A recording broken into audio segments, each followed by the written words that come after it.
kan rabbi namaaf kaa'e malee hin nyaatanii jedhama mitiiree.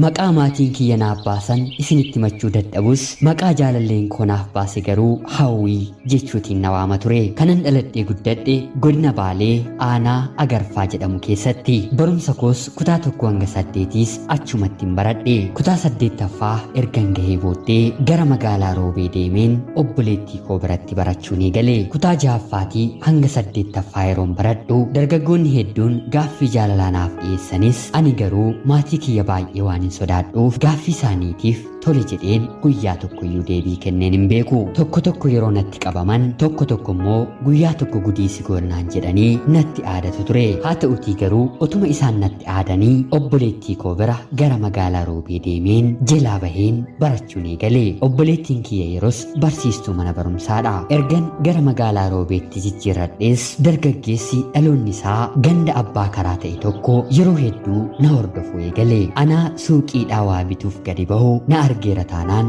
duuba koorra deema. Yeroo hedduus lakkoofsi bilbilaa koo na gaafata. Haa ta'utii garuu obboleettii kiyya biratti bilbilli yoo naaf bilbilame kan maatii makooyyuu yoo ta'e baay'ee waan hin sodaadhuuf bilbila koo kennuurraa of hin qusadhe. Yeroo hedduus yeroo inni na bira dhufu fuula itti badeen fuula gurraacheffadheen biraa deema. Guyyaa tokkos anaa mana barumsaarraatii galu lakkoofsa bilbilaa isaa barreessee giphii yookiin immoo kiisii kiyya keessa godhe. Haa ta'utii garuu obboleettiin kiyya yoo argite natti dheekkamuu dandeessi jedhee waan hin sodaadheef otuma inni na arguu isuma biratti kiisii koo keessaa baaseen gate. Haa ta'utii garuu ammas dargaggeessi kun ana biraa hafuu dide. Mucaa ollaa kootii barnoota waliin barannu bira deemee akka ani hiriyaa qabuuf hin qabne erga adda baafatee booda xalayaa barreessee isheetti natti erge. Mucayyoon kunis mana keenya na bira waan dhuftuuf guyyaa ergama kana qabattees akkuma duraanii nagaa jettee erga mana keenya seentee booda waliin qayyabachuuf kutaa qayyabannaa kiyya keessa seentee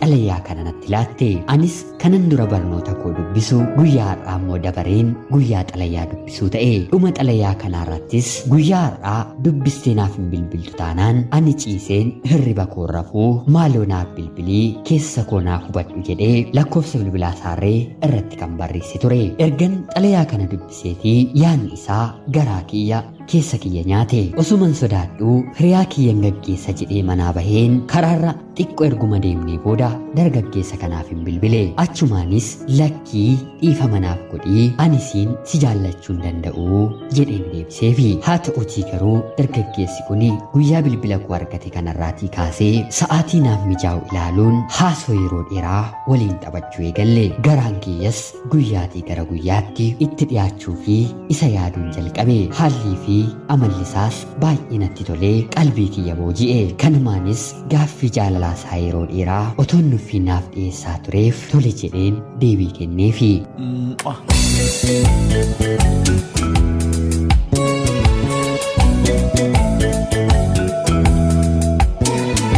Ergan tole jedheefi kaasees garaan kiyya baay'ee gammadee boqonnaa argate. Akka dhiira biraas ta'ee natti mul'achuu dide. Jaalala hamaatu isarraa na qabe. Haala kanaanis haasaa taphachaa yeroo jaalalaa gaarii erga waliif qabaannee booda waggaa tokko booddee yeroon kutaa 10ffaa baradhu maal ta'aa yoo guyyaa tokko waliin baanee bashannannee jechuun na gaafate. Anis hin jarjariinii akkuma kee anis si waliin bashannanuu baay'ee hawweeraa. Guyyaa obboleettiin koo walgayiidhaaf bakka biraa deemtu wal arginee waliin bashannannaa jedheen deebiseefi. Otuma haala kanaan deemsa obboleettii koo hawwaa jiru guyyaa tokko isheenis walgayiidhaaf guyya 3 akka narraa adda baatu natti himte. Anis jaalallee kootti guyyaa gammachuu kana battalumaan bilbileen isatti hime. Obboleettiin kiyya ganama obborootiin gara walgayii isheetti yeroo imaltu jaalallee kiyyaa fi hiriyaa koo mana barumsaa waliin barannu isaan wal na barsiiste xalayaa isaa fiddee anaan qayyabachiifte waliin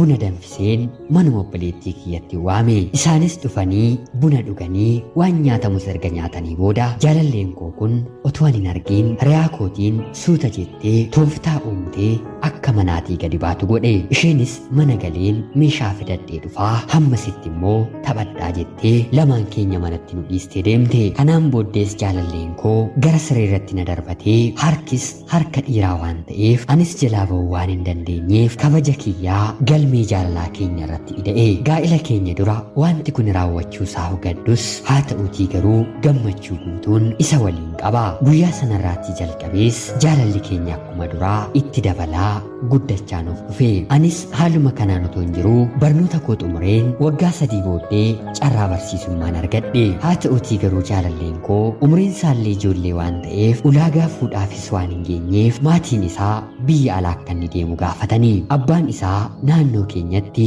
nama baay'ee kabajamaa fi ulfaataas waan tureef hariiroo anaaf isa gidduu jiru yootti kaase maatii isaanii keessatti rakkoon uumamuu akka danda'u natti hime. Kanaan booddees biyya alaa deemee yeroo inni deebi'u gaa'ila akka godhannu walii galle. Innis nagaadhaan gara biyya alaatti imale. Haa ta'uutii garuu erga inni biyya alaa deemee booda sagalee isaa nan dhabe. Nagaan gara biyya alaatti imaluusaa dhaga'us haa ta'uutii garuu gaheera kan jedhu isarraatii sagalee isaa nan dhabe. Toora sooshaal miidiyaatiin illee yeroo hedduu isa iyyaafadheen dadhabe. Haala kanaan otoon obsaan isa eegaa jiru barsiisaan mana barumsaa tokko keessa waliin barsiisnu na fuudhee bultii jaarrachuu akka barbaadu karaa obboleettii koo natti dhufe. Dubbiin kunis haala salphaatiin maatii kiyya bira gahe. Maatiin kiyyas itti heerumii umriin dubartii akka daraaraa birraatii yoo coomigde bishaan itti naqanii magarsuun itti ulfaataa tole jedhiifi jechuun na gaafatanii. Anis haalli isaanii waan na amansiiseef akka na jajjabeessuuf jaalallee koo kanallee of biraa waan hin dhabeef barsiisaa kana waliin bultee jaarrachuuf toleen jedhe. Innis maatii kiyyatti ergatee guyyaan gaa'ilaa lamaan keenyaatiif qabame. Erga waraabessi darbee sareen nu dutti akkuma jedhan jaalalleen kiyya kunis erga jaarsi ergamee guyyaan gaa'ilaa muramee booda sagalee isaa eessa jirtaa akkam jirtaa si yaadeeraa si malee jiraachuun naaf hin danda'amu sagalee jedhu na dhageessisuu jalqabe. Haa ta'uutii garuu maatiin kiyyaa guyyaa cidha kiyyaa kabajuudhaaf oliif gadi fiigaa jiru. Anis isa jaalladhus waanuma kamiyyuutii ol bakka isaaf qabaadhus haa ta'uutii garuu maatiin kiyya na heerumsiisuudhaaf guyyaa cidhaa murataniitu jiru. Kan koof kan kee dhaabbateeraa erga guyyaan darbee amma eessaa dhuftee jedheen deebiseefi. Innis wanta godhu dhabee baay'ee natti qabamee siifis jireenya gaarii siifan hawwaa ergan jedheenii booda bilbila isaan irratti cufe. Anis kanaan booddee haala ho'aatiin abbaa manaa kiyya waliin gaa'ila keenya kabajannee jireenyatti gallee waliin jiraachuu eegalle. Yeroo ammaa kanas haadha maatii ta'een ijoollee godhadheen haala gammachiisaan gaggeeffachaan jira. Wanta waaqni namaaf kaa'e malee hin nyaatamuu jedhama mitiire. Kan koof kansaas kanumaan xumuramte. Jaalallee koo biyya Kuwaataar magaalaa Doohaa keessa jiraattuuf ulfaadhaa nagaatti galatoomaa.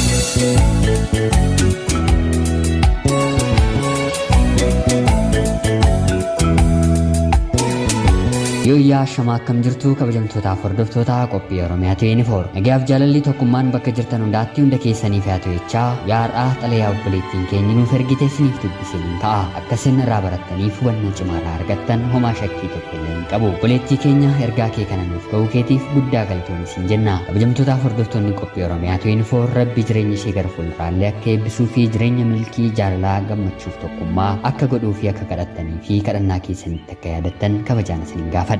Egaan kabajamtootaaf hordoftoota qophii Oromiyaa 24 qophiin sa'aatii kanaaf isiniif qabadheen dhiyaadhe kana fakkaatti. Akka isin irraa barattaniif hubannoo cimaa argachaa jirtan homaa shakkii tokko illee hin qabu. Laayikii fi sheer gochuun deeggarsa keessaniin illee na waliin turaa jecha akkanumallee namoonni chaanalii keenyaaf haaraa taatan anaa dhufuu kun Oromiyaa 24 guyyaa guyyaatiin xalayaa jaalalaa fi seenaa jireenyaa nama barsiisuuf bashannansiisuu danda'u qabaattan karaa teelegiraamii karaa lakkoofsa bilbilaa kiyyaa duwwaa 937 seenaa yookiin mudannoo jireenyaa keessan xalayaa jaalalaa dabarsitan barreeffamaan yookiin sagaleedhaan haala isiniif mijateen naaf ergitanii akka irratti hirmaattan kabajaan isiniin gaafadha. Qophii kana irratti illee yaada keessan qooduu hin dagatinaa jechaa hanga yoonaatti waan na dhaggeeffachaa turtaniitiif guddaa galatooma. Qopheessuuf qindeessuun isin waliin kanan ture ani gammachiis tashoomeedha. Qophii gara biraatiin sa'aatii boodaan hanga walitti deebinutti bakka jirtan maraan turtii gaarii.